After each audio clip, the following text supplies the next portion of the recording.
Манас атабыздын жанында Каныкей апабыз бар болчу.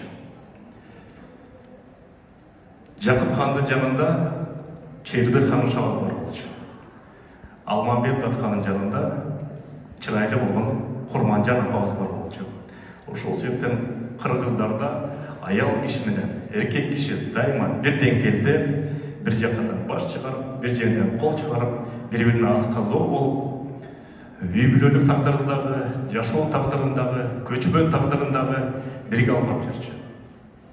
Бул тарых тастык буга. Кыргыздарда улуу сөз бар, көч бара-бара түзөлөт деп коет. Кыргыздардын көчү Москва жергесинде, Россия жергесинде бара-бара түзөлүп келет. 2007-жылы келген.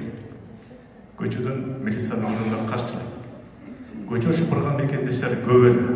Стройкадан келдим, чарчадым деп туруп, бир квартирада 30 киши, күндүзгү смена 1 смена, кечки смена 1 смена, мындайча айтканда селёдка катарында жатып туруп, уктап, ошол күндөрдү мекендештер өткөрдү. Ошол жылы ким ойлоптур? Москва жергесинде ишкер мекендештер чогулуп, бир жыйын болуп туруп, чоң ортосунда ушундай бир чоң форум өткөрөт деп кылчагын эсептеп.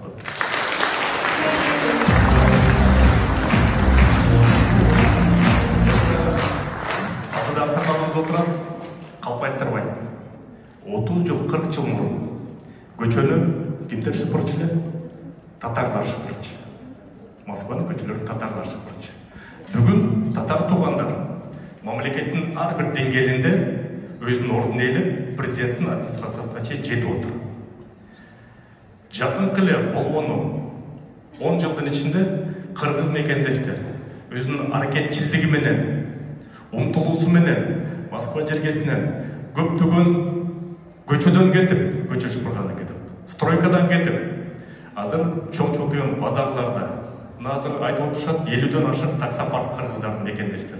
Салон красоты, косметологияны айтпай эле коелу. Кафе, ресторан өзүбүздүн ордубузду алып келатабыз. Кудай буйрса көчүбүз түзөлүп, мындан дагы келечекте кыргыздардан дагы Орусиянын жергесиндеги мамлекет деңгээлинде, мамлекеттик думасында өзүбүздүн депутаттар чыксын, сенаторлор чыксын, аймактык жетекчилер чыксын, губернаторлор чыксын. Буга барыбыз бир колдон күч болуп, бир жакадан баш чыгарып, бир жерден кол чыгарып, ар бир өзүдү салым кошуп керек. Айылда жүрсөң, даймасыга суроо берчү эле кичинекей чакта, кимдин баласы болосуң, кимдин кызы болосуң деп. Мынча Төкүнчөнүн баласы, Баланчанын баласы десең, ата-энеңе жараша сага баа берет эле. Чет элге чыккандан кийин сен ата-энеңдин баласы эмес экенсиң, сен кыргыздардын баласы экенсиң. Жакшы жактан көрсөтсөң дагы кыргызга атың тиет, жаман жактан көрсөтсөң дагы кыргызга атың тиет. Ошо эл аралык ишкерлер ассоциациясынын бирден бир максаты кыргыз мекендештердин атын, аброюн жакшы жактан көрсөткүчү. Менин оюмча, Кудай буйруса, бара-бара көчүбүз түзөлүп, мына биринчи поколение деп коет, ушул 2015-жылы, мындан 8 жыл мурун Азаматтын кичинекей кабинетине отуруп, бир аз сүйлөшүп, машпара кылып, чогулалы деп ниеттендик элек, мурасты өткөрүп берип койду элек, кийинки поколение бул жерде отурган эл аралык ишкерлер ассоциациясынын өкүлдөрү башка деңгээлге чыгып, жашынакай бүгүн чоң форум өткөрүп турабыз. Буга да чоң рахмат.